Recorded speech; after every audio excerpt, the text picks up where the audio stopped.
மல்லி வக்கீல்கிட்ட மல்லி பேசிகிட்டு இருக்காங்க. இங்கே பாருங்க சார், என்கிட்ட ஒரு சில ஆதாரம்லாம் இருக்குது. நம்ம அதை வச்சு கண்டிப்பாக கோர்ட்டில் விஜய்க்கு ஆதரவாக மூவ் பண்ணலாம் சார். எப்படியும் விஜய்க்கு ஜாமீன் கிடச்சோம் சார். ப்ளீஸ் சார், எனக்கு ஹெல்ப் பண்ணுங்கள் சார். விஜய் வெளியே இருந்ததுக்கு அப்புறமா நான் நீங்கள் கேட்குற எல்லா அமௌண்ட்டையும் கொடுத்துறேன் சார். எனக்கு உதவி பண்ணுங்கள் சார், ப்ளீஸ் சார் அப்படின்னு மல்லி அந்த லாயர்கிட்ட பேசி ஒரு வழியாக லாயரை சம்மதிக்க வச்சுறாங்க.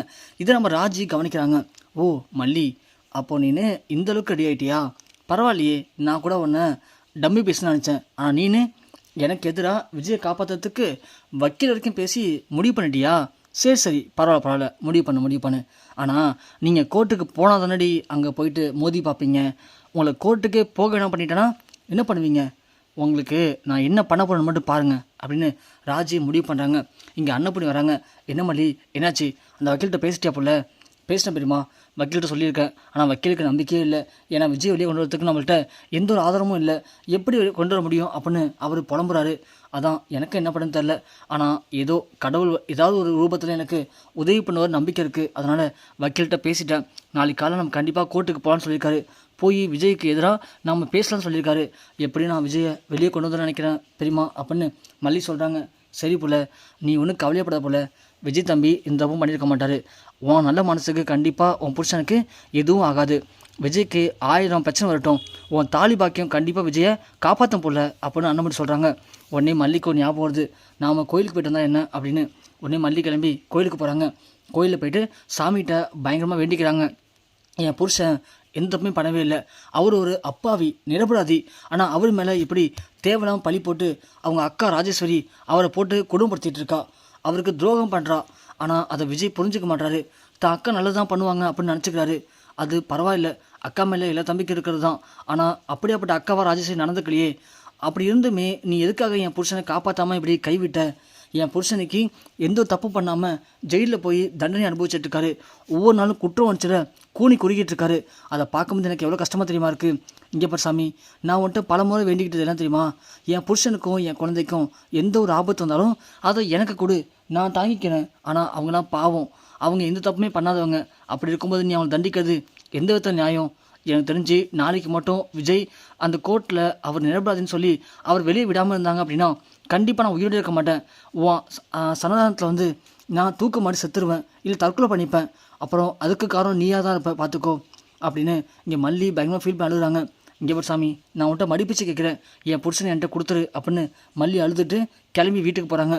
வீட்டுக்கு போனதும் அடுத்த நாள் காலையில் இங்கே மல்லி ஒரு கேப் புக் பண்ணி நேராக லாயரை போய் பார்க்குறாங்க. லாயர் அழைச்சிட்டு கோர்ட்டுக்கு போகலான்னு சொல்லி போகிறாங்க. வக்கீல் கேட்குறாரு, என்னம்மா ஏதாவது ஆதாரம் கிடச்சிதா? இல்லை சார். வாங்க சார், கண்டிப்பாக நம்பிக்கையும் வாங்க சார், அந்த கடவுள் நமக்கு ஏதாவது ஒரு வழி கொடுப்பாரு அப்படின்னு மல்லி சொல்கிறாங்க. அப்படி போயிட்டு இருக்கும்போது கரெக்டாக அந்த டிரைவர் என்ன பண்ணுறாருன்னா கோர்ட்டுக்கு போகாமல் வேற ஒரு வழியில் போகிறாரு. லாயர் உடனே, தம்பி நீ இதுவும் வழி மாதிரி போகிறோன்னு நினைக்கிறப்பா, கோர்ட்டுக்கு ரைட் சைடில் போகணும், லெஃப்ட் சைடில் போயிட்டுருக்கே அப்படின்னு சொல்ல அவன் டிரைவர் காதலே வாங்கலை. மல்லி உடனே, டிரைவர் சார் சொல்கிறாங்க கேட்குதா இல்லையா, கோர்ட்டுக்கு ரைட் சைடில் போகணுமா, நீங்கள் எங்கே போயிட்டுருக்கீங்க அப்படின்னு கேட்க டிரைவர் அப்படின்னு காது வாங்கலை. மல்லி உடனே, தம்பி இங்கே பாரு தம்பி, கேட்குதா இல்லையா நான் பேசுறது அப்படின்னு சொல்ல அந்த டிரைவர் டேஷ்போர்ட் வந்து உள்ளே இருக்கிற ஒரு கத்தி எடுத்து மல்லிகிட்ட காட்டுறான். இங்கே பாருங்கள், 2 பேரும் லவலபன்னு கத்தாமல் அமைதியாக வந்தீங்க அப்படின்னா நான் போகிற இடத்துக்கு நீங்கள் 2 பேரும் உயிரோட வருவீங்க. இல்லை அப்படின்னா நான் போகிற இடத்துக்கு உங்கள் 2 பேரையும் கொண்டுட்டு வெறும் பணத்தை மட்டும் தான் எடுத்துகிட்டு போவேன். எனக்கு உங்களை கொண்டு வந்தால் போதும், அது உயிரோட இருந்தாலும் பரவாயில்ல, செத்தாலும் பரவாயில்லன்னு சொல்லியிருக்காங்க. அதனால் கொஞ்சம் அமைதியாக வாங்க அப்படின்னு சொல்கிறாங்க. மல்லி கேட்டு சமஷாக்காக வருது. வக்கீல் உடனே, என்னம்மா இப்படி சொல்கிறான் அவன்? சார் நீங்கள் எதுவும் பயப்படாதீங்க சார், கண்டிப்பாக இதுக்கு பின்னாடி யார் இருப்பான்னு எனக்கு தெரியும், நீங்கள் பயப்படாமல் இருங்க, நான் பார்த்துக்குறேன் அப்படின்னு சொல்லிட்டு மல்லி என்ன பண்ணுறாங்க, ஃபோனில் அரவிந்துக்கு தன்னுடைய லொக்கேஷன் அனுப்புகிறாங்க. அமுச்சு நான் ஒரு பிரச்சனையில் இருக்கேன், சீக்கிரமாக வாங்க அரவிந்த் அப்படின்னு சொல்லிட்டு. அரவிந்த் ஆல்ரெடி வந்துட்டார், ஊரில் தான் இருக்கார். இந்த மெசேஜை பார்த்தோன்னே அரவிந்த் பயந்து போயிட்டு டக்குன்னு மல்லிகை ஸ்பாட்டுக்கு போகிறாங்க. இங்கே டிரைவர் ஒரு இடத்துல போய் நிற்பாட்டுறாரு. வீடு பார்க்கறதுக்கு ரொம்ப பாலஞ்ச வீடு மாதிரி இருக்குது. அந்த இடத்துல போய் ஹார்ன் அடிக்கிறாங்க. பார்த்தா உள்ளேருந்து ஒரு 5-6 ரவுடி பசங்க திருத்துன்னு ஓடி வராங்க. ஓடி வந்து மல்லியை வந்து வக்கீலையும் பிடிச்சிட்டு உள்ளே போகிறாங்க. மல்லி உடனே, டே இங்கே விடுங்கடா, நாங்கள் கோர்ட்டுக்கு போகணும்டா, என் புருஷன் இப்போ ஆபத்தில் இருக்காரா, நான் போனதை என் புருஷன் காப்பாற்ற முடியும், விடுங்கடா அப்படின்னு கத்திட்டே போகிறாங்க. உள்ளே போய் பார்த்தா நம்ம ராஜேஸ்வரி உள்ளே உட்காந்துருக்காங்க. ராஜேஸ்வரி பார்த்து நம்ம மல்லி செம்ம ஷாக்காக வராங்க.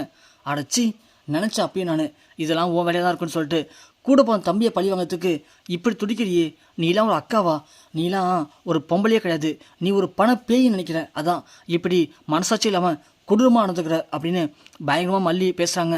ராஜு ஒன்னே, இங்கே போகிற மல்லி, நீ என்ன வேணும்னு நினச்சிக்கோ, ஆனால் எனக்கு அதை பற்றி கவலையே இல்லை. நான் திட்ட போட்ட மாதிரி எவ்வளோ கஷ்டப்பட்டு விஜயை உள்ளே அமைச்சிருக்கேன். அப்படியாப்பட்ட விஜய் நீ அவ்வளோ அசால்ட்டாக வெளியே கொண்டு வரணும்னு நினைக்கிறது நல்லதா சொல்லு பார்க்கலாம். அது நடக்கும் நடக்காது, அதுக்கு விடவும் மாட்டேன், புரியுதா? விஜய் உள்ளே தான் இருப்பான், 2 வருஷத்துக்கு அவன் வெளியே வரவே மாட்டான். அதுக்குள்ளே விஜயோடைய எல்லா சொத்தையும் என் பேரில் மாற்றுவேன். மாற்றிட்டு விஜயை நடுத்தல நிற்க வைப்பேன். வேணும்னா விஜயை நான் அரவணைச்சிக்கிறேன். ஆனால் அதுக்கு நீ தேவையில்லை. நீ விஜய் வாழ்க்கையிலேருந்து போய் தான் ஆகணும், புரியுதா? அது வரைக்கும் உன்னை விட மாட்டேன்டி நான். உனக்கு அப்படி ஒரு உயிர் மேலே ஆசை இருந்துச்சுன்னா நீயாவே இப்போவே ஏஞ்சி ஓடிப்படு. இல்லை நான் விஜயை காப்பாற்றி தீருவேன் அப்படின்னு நினச்சேன்னா கண்டிப்பாக உன்னால் விஜயை காப்பாற்ற முடியாது. கடைசி வரைக்கும் நீ இந்த குடோனில் இருக்க வேண்டியதான் அப்படின்னு சொல்ல நம்ம மல்லியோட சிரிக்கிறாங்க. ராஜுவனே என்னடி இவ்வளோ பெரிய பிரச்சனை இருக்கும்போதும் சிரிக்கிற, உனக்கு என்ன பயம் இல்லையா அப்படின்னு கேட்க, மல்லிவனே எனக்கு என்ன பயம், எனக்கு தான் துணைக்கு அரவிந்த் இருக்காரு அப்படின்னு சொல்ல, அரவிந்தா அப்படின்னு ராஜு ஷாக்காக வராங்க. பார்த்தா அரவிந்த் அப்போ தான் வெளில வராரு. அதாவது அரவிந்துக்கு லொக்கேஷன் ஷேர் பண்ணோடனே அரவிந்த் ஸ்பாட்டுக்கு வந்துட்டார். இருந்தாலும் ராஜி பேசுகிற எல்லாத்தையும் வெளிலன்னு ஒரு கேமராவில் எல்லாத்தையும் பதிவு பண்ணியிருக்காரு. இங்கே வெளில வரவும் நம்ம அரவிந்தை பார்த்து ராஜி செம ஷாக்காக வராங்க. என்ன ராஜி பரவாயில்லையே, நீ வில்லத்தனம் அப்படிங்கிற பேரில் ஏதாவது ஒன்று பண்ணிட்டு தான் இருக்கல. ஆனால் என்ன பண்ணுறது, ஒரு கெட்ட நேரம் எங்கள்கிட்ட வந்து மாட்டிக்கிட்ட பாரு. அதான் இப்போது கையும் கிளம்ப மாட்டிக்கிட்ட. நீ பேசுகிற எல்லாமே இதில் இருக்குது. வக்கீல் சார் இந்த ஆதாரம் போதும்ல? போதும் தம்பி, ஆனால் நம்ம இங்கேருந்து எப்படி போகிறது, அதை நான் பார்த்துக்கிறேன் சார் அப்படின்னு சொல்லி அரவிந்த் விசில் அடிக்காரு. பார்த்தா அரவிந்த் கூட ஒரு 10 அவருடைய ஃப்ரெண்ட்ஸ் ஆல்ஸ் இருக்காங்க. இங்கே ரவுடி பசங்க 5 பேர் தான் இருக்காங்க. அந்த 5 பேர் அட்டாக் பண்ணும்போது அந்த 10 பேர் சேர்ந்து ரவுடி பசங்க எல்லாத்தையும் அட்டாக் பண்ணிவிட்டு இங்கே அரவிந்த் ரொம்ப சேஃப்டியாக மல்லியையும் அந்த வக்கீலையும் கோர்ட்டுக்கும் அழைச்ச போகிறாங்க. ராஜசேகி இப்போ என்ன பண்ண தெரியல. கோர்ட்டில் போய் மல்லி இந்த ஆதாரத்தை காட்டிட்டானா அப்போ விஜய் மேலே தப்பு இல்லைன்னு சொல்லி விஜய் ரிலீஸ் பண்ணிவிடுவாங்க. அதோட விஜய்க்கும் நம்ம யாரும் தெரிஞ்சு போயிடுமே. இப்போ என்ன பண்ணுறது, எப்படி மல்லி தடுத்து நிப்பாட்டுறது, எப்படியாவது விஜய் வெளியே விடாமல் பண்ணணுமே, விஜய் சொத்து நம்ம அடையணுமே அப்படின்னு ராஜஸ்ரீ பயங்கர கடுப்போட கோவத்தோடு நிற்கிறாங்க.